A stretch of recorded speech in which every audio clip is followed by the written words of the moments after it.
Hi, I'm Wendy from Shiny Happy World, and in this video I'm going to show you how to make this zebra applique block. So this is the current pattern in the Funny Faces Quilt Block of the Month Club, and when I say current, it is December 1st, 2022, and this is the pattern that's going to be exclusive to the club for the entire month of December. So if you're already in the club, you should have already gotten an email with a link to download the pattern, or you can just log into your account and it'll be right there at the top of the View My Downloads page.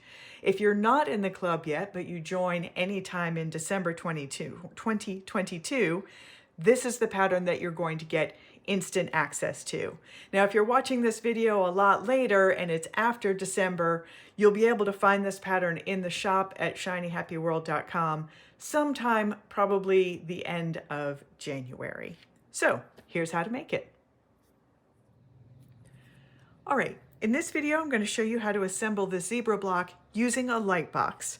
So that means that you can ignore almost all of the dotted lines that are on the back of the pieces. Those are there to guide you if you're not using a Lightbox, except in this case, there is one, and that is the mouth. So the mouth is a line that you're going to need to stitch directly on. It's not showing you placement for applique, it's actually a stitching line.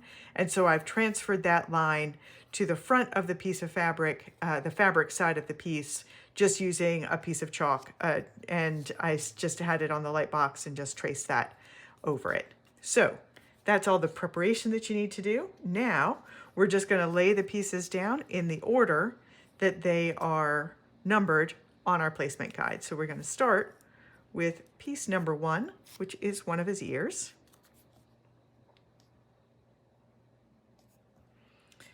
And number 2 is the other ear.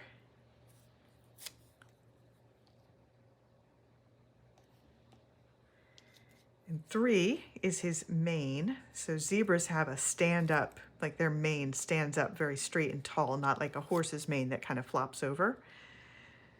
So when you see him from the front like this, you really just see that tuft at the top. So piece number 4 is his head.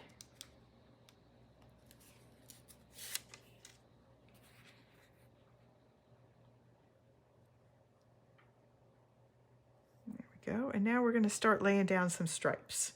No, so number 5 is the bottom stripe on this side.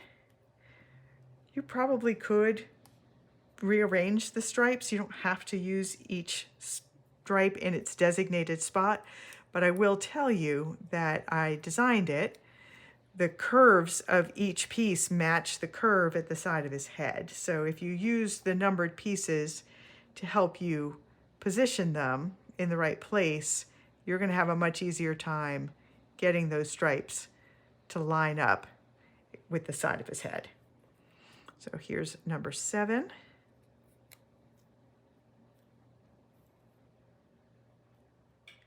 And now we're going to move to this side of his head. So number 8 is the one up here. If you ever have trouble getting the lines or the numbers to show through the fabric that you've already laid down, just push it down until it makes contact with the glass plate behind it, and that will allow the numbers to shine through better. So 9 is the one in the middle on this side.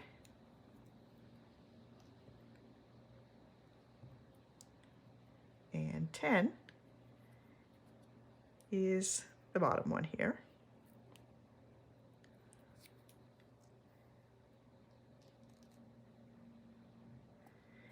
Now we're going to go ahead and give him his eyes. So that's 11 and 12.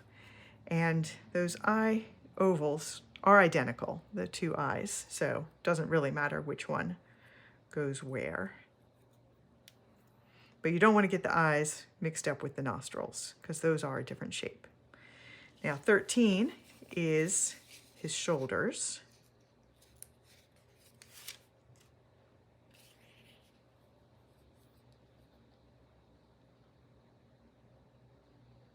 There we go. And now we're going to do these stripes. So 14 is this one. And 15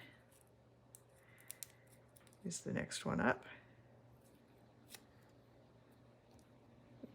and then I just bumped and moved the whole thing. There we go. And now 16 is the one on the top here.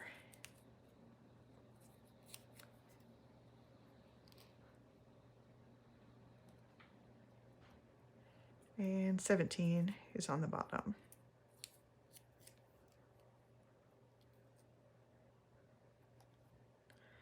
And now 18 is his muzzle.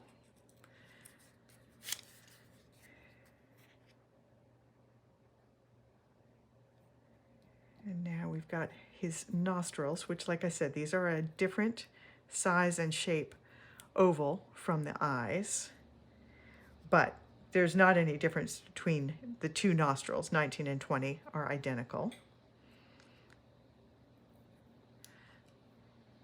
They're just a longer, skinnier oval, and the eyes are a little shorter and rounder, a little more friendly.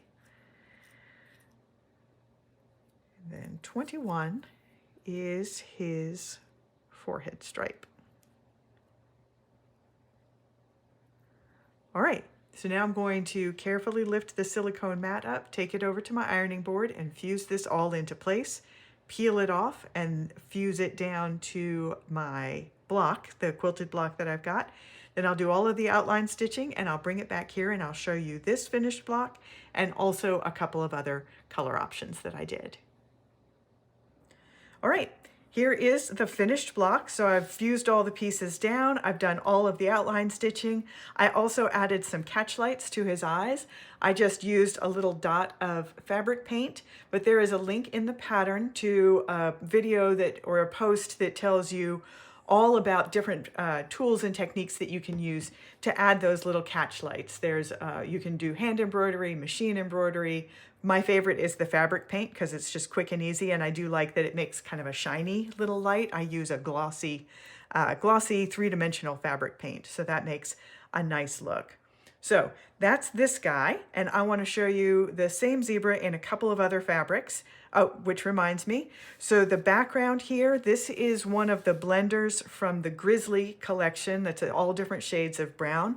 I'm working on a new version of the Safari quilt pattern, and all of the background blocks are going to be different Grizzly blenders. So the backgrounds will be all different shades of brown, all with these tone-on-tone designs to them. And then the zebra, all of the prints in the zebra are from the Animal Kingdom blenders collection.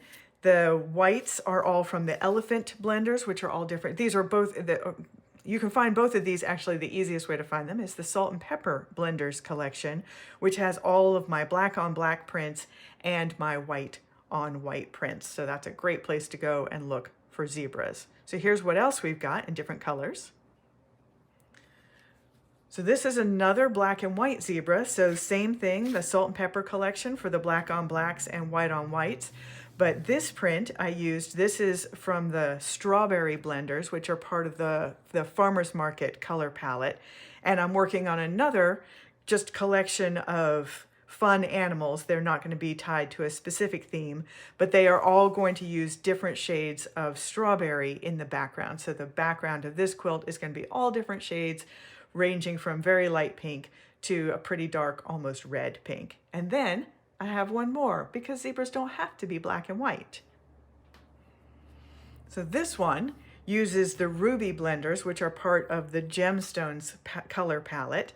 And so all of these are different shades of ruby. And as long as you use the darker shade where I've used black in the main zebra and the lighter shades where I've used white, it still is going to look like a zebra, even though it's not black and white.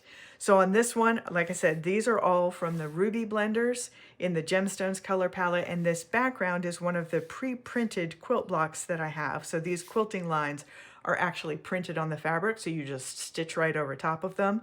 And that is also from the Gemstones collection. This is this one is from the Gemstones Dark palette. So all of the blocks that you'll get a yard printed with 12-inch squares with these lines printed on it, and all of them will be colors from the Gemstones palette and all dark shades of those colors, so they'll work really well as backgrounds for a quilt. So that is the Funny Faces Quilt Block of the Month pattern for December 2022. I'm Wendy from Shiny Happy World, and I will see you next time.